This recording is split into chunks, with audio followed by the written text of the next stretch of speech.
and welcome to the Film Reelcast. I'm Stuart, your host, as usual.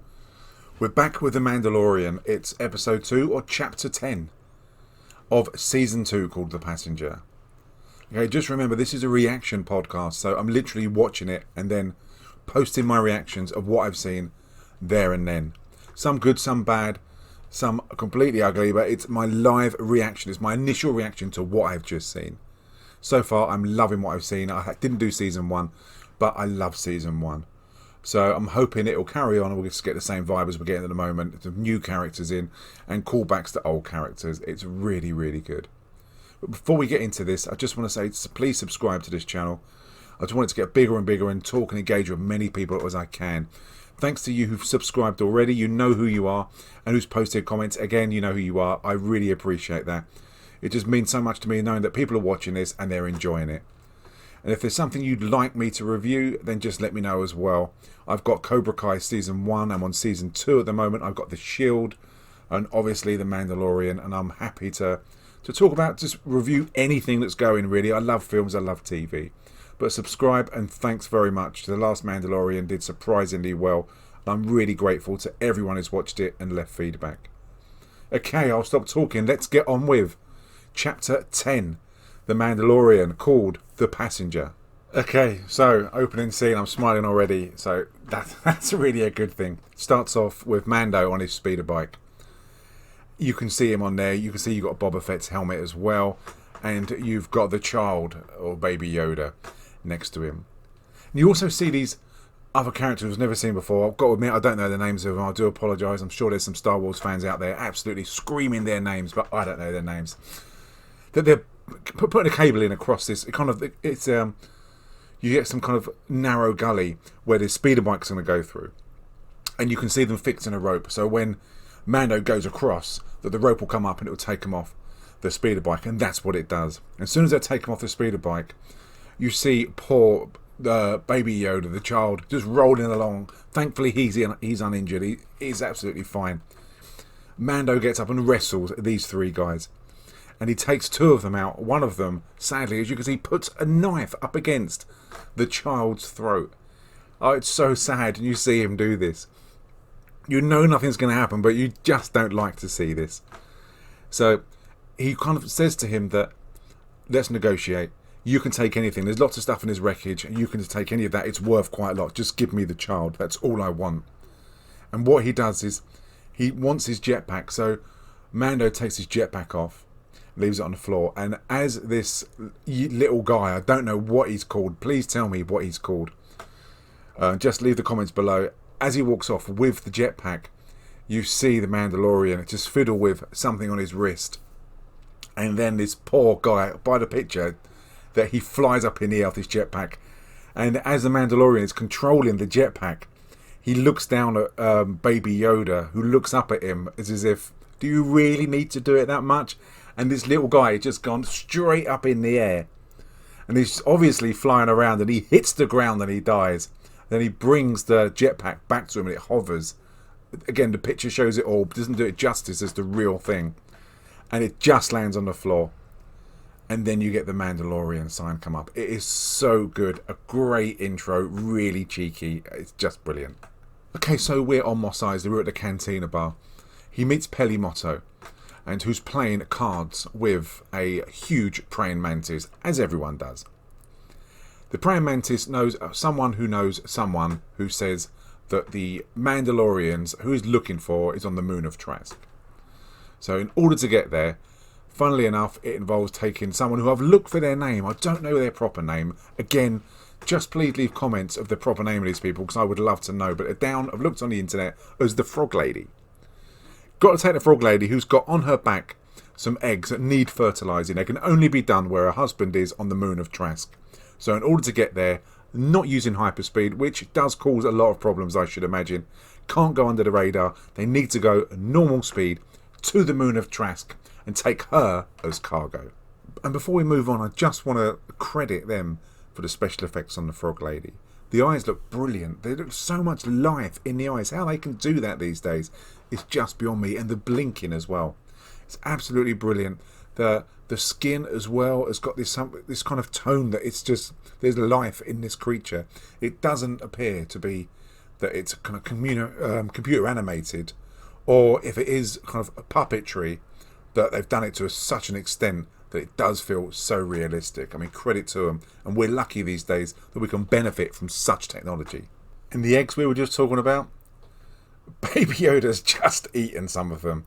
The fertilised eggs that are going all the way and taking the trouble to go to the planet of Trask. Baby Yoda, the child, has decided that the eggs taste quite nice, and he started to eat them. Thankfully, Mando caught him and has put a stop to it. But that was something that I didn't expect. So, whilst going through space, they get approached by 2 X-Wing fighters. Absolutely fantastic. The way these X-Wings come in and go next to it in formation. It's just brilliant. And they ask for this beacon. The beacon will prove that Mando isn't in for the Imperial. And it will identify him as well, and they can track him. But obviously he's reluctant to do that. He's got the cargo of this frog lady on, with the eggs going to the planet of Trask. And also they've got the child on as well, which he's trying to keep safe. Can't do that if he's sending out a beacon, can we? So he kind of messes around pretending he's going to do it. He obviously can't do it. And then you see the wings open of these X-Wings. Absolutely brilliant. A little bit of wee came out, I have to say. It was that good. And then, due to the fact that he's got to get away, he then pulls a move and does a runner. Or he does a flyer. Whatever way you want to say it, he tries to get away. These X-Wings come in formation. Brilliant. So Mando manages to lose the 2 X-Wing fighters that are chasing them. And he has to do it by going through this canyon. It's very similar to when they're going attacking the Death Star. You get a terrific POV of them flying through this canyon. And the 2 X-Wing pilots say, we don't want to shoot you. Come on, Razor Crest, just stop what you're doing. But they don't take a shot. Mando flies through this really small crack, and he just grounds the ship on the ice, and you get this amazing shot, as you can see. Again, it doesn't do it justice, but as you can see, skidding along the ice.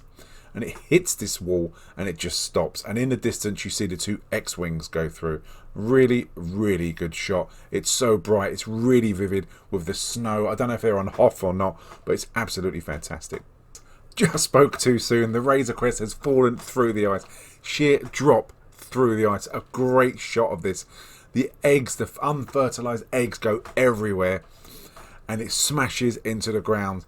And our hero, the Mandalorian, is unconscious. I spoke too soon. Okay, so after the crash, after they settled up, Mando wakes up. He sorts the frog lady out. He says he's going to look for her eggs.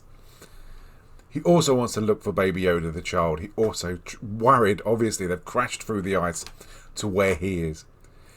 He lifts his cover up to see Baby Yoda with his hand in the jar with an egg in his hand. And he closes the lid of the jar with the eggs in. And he says, how many of those have you eaten? And you get to see Baby Yoda do a little burp. It's so cute. He's so naughty and cheeky. It's a great scene, and everyone's okay. But I don't know how many more eggs are left to actually fertilise. They'll get to the planet of Trask, and there'll be no eggs left because Baby Yoda's eaten all of them. Okay, so things aren't looking good. There's a massive hole in the side of the Razor Crest, and snow's coming in. It's icy, and temperatures are going to drop because night time's coming. And what the frog lady does is, there's a droid that she sees, as you can see there. She reprograms the language control on the droid, so the droid can then interpret what the frog lady's saying. It's a really clever way of being able to include the frog lady into what's happening, bringing her more into the story. It's a really good idea. So the frog lady says these are the eggs, the last eggs that she's got, and that the planet they're going to of Trask is the planet where the eggs can survive, where their kind can survive, and she needs to get there at all costs. So Mando's fixing the spaceship, and whilst he's fixing it, the child comes out and just points as if there's something happening. And when he scans using his helmet, that he can see through the heat sensors that the frog lady has now vanished. She's walked out of the spaceship. She's obviously taken her eggs. She needs to get to the planet of Trask, and she's left them. Temperature's dropping, which means the clock's ticking, and they've got to find her. So they've just found the frog lady. They've followed the footprints, and she appears to be in some kind of bath, and you see the eggs. I mean, from that picture there, and the container where the eggs are in are empty, and she's in this bath. I've got no idea what's happening. I'm just glad at this current time that she's okay. So Mando says it's not safe for the frog lady to be in that pool, so they gather the eggs. And as you can see behind Yoda, or baby Yoda, that there's these kind of, looks like little gravestones. And at the moment, baby Yoda's just gone over to investigate, and upon closer look, as he's walking past by the pictures, it looks like these are some kind of eggs, similar to kind of what's like in Alien, where you get the kind of the pods on the floor. These look very similar. I'm hoping it's not going to be anything as sinister, but because nothing major has happened yet, apart from the X-Wing fight, or the chase rather, that I've got a feeling something is going to turn quite sinister and something's going to happen. So, oh my god, baby Yoda must have had diarrhea. He's got a huge appetite. He's now eating whatever is inside these pods, whether it's like a baby animal and he's eating that, or whether it's plant. I really don't know. But this episode, he's trying to eat everything he sees. Okay, so these eggs are now starting to all shake and they're starting to hatch. And as you can see, just by that picture, whatever is coming out of these looks like something from the Alien films. They need to get the F out of there now. Oh crap, because they don't have enough problems as it is with a broken spaceship and a pregnant lady, they've now got these little spider kind of alien creatures crawling along the floor. I hate spiders, I would shit myself, but they're now in a proper predicament. And also, as we know, if there's little spiders, baby spiders, there's got to be a mummy spider. And if there's a mummy spider, she's bound to be really, really angry. Shit, and as we suspected, more and more spiders are coming from this cave, from the darkness. And I'm just waiting from that darkness for some huge spider to arrive and scare the shit out of everyone, including me. Yes, and just as I thought, there is the mother spider. Really, really big, really scary. Good luck finding a cup to put over that and throw it out of the window.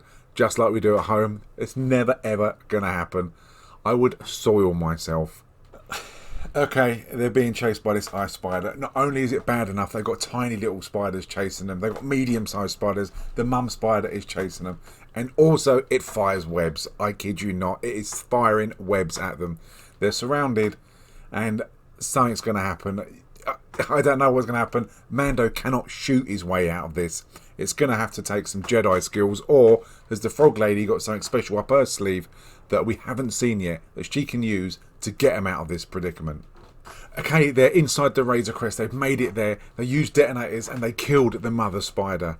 But now, as you can see from that picture, Mando's hand is attached, Spider-Man style, to the side of the Razor Crest, and he's got another alien in the other hand. I don't know how they're going to get themselves out of this, whether Baby Yoda can use the Force and make a path clear and kill all of them. I honestly don't know, but something's got to happen for them to survive this. They will obviously survive it, but I'm yet to know how they're going to do it.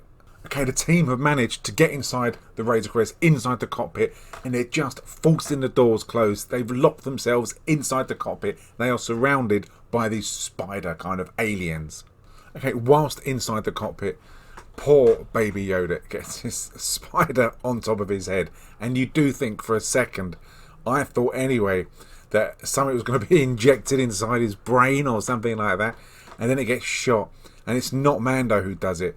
It's the frog lady who's got a gun who saves Baby Yoda. And then you see this amazing shot, as you can see on the screen now, of the Mandalorian with the flamethrower on his wrist, just burning all of these aliens. So Mando decides that he's got one last chance to try and get out of this cave, and he says he's got limited visibility. The whole spaceship has been covered by these kind of spider aliens. And as they're lifting off, as you can see from the pictures, that this huge spider alien jumps on top of this spaceship, on top of the Razor Crest, and crashes it back down to the ground. And you get this amazing shot from the, as you can see on the screen, of this spider looking in to the cockpit of the Razor Crest of Mando, the Frog Lady, and Baby Yoda. It's a really, really creepy kind of shot of the point of view from inside the cockpit. Okay, so something has just started shooting at this huge spider. I don't know what it is. I first of all thought possibly it's Yoda using the guns, making them float, levitate on the outside, shooting this spider. But it's not. It's the two X-Wing pilots who have returned, who have found the Razor Crest, who are shooting from their cockpit, killing this spider. Really did not expect these two characters to come back in and especially save Mandalorian.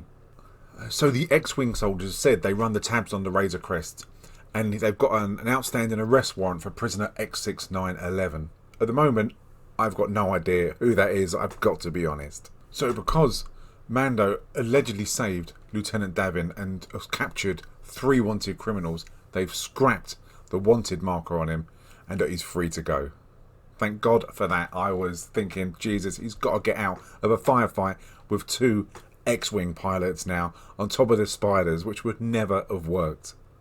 So with the hull of the ship damaged and Mando free to go, they decide to go to Trask just purely in the cockpit alone.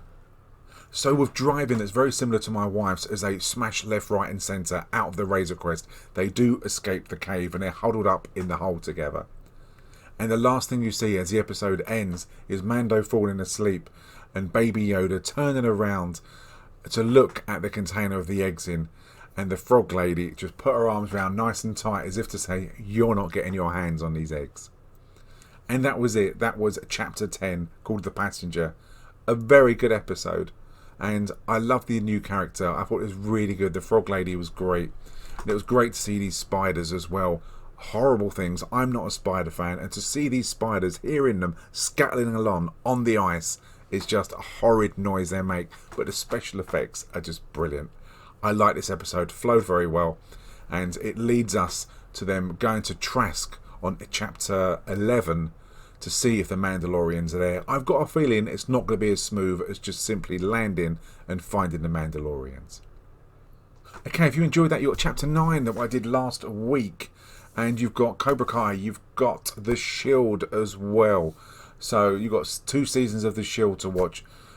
Please leave your feedback, please subscribe, and it would just be great if you wanted to just chat. If there's something you like about this, something you don't like, again, I don't claim to be the biggest Star Wars fan, font of knowledge in the whole world, but I just enjoy and I'm very passionate about what I see, and I do get very excited about it, so for that I do apologise. But I hope you enjoyed watching this. I'm Stuart, this is the Film Reelcast. Please join us next time.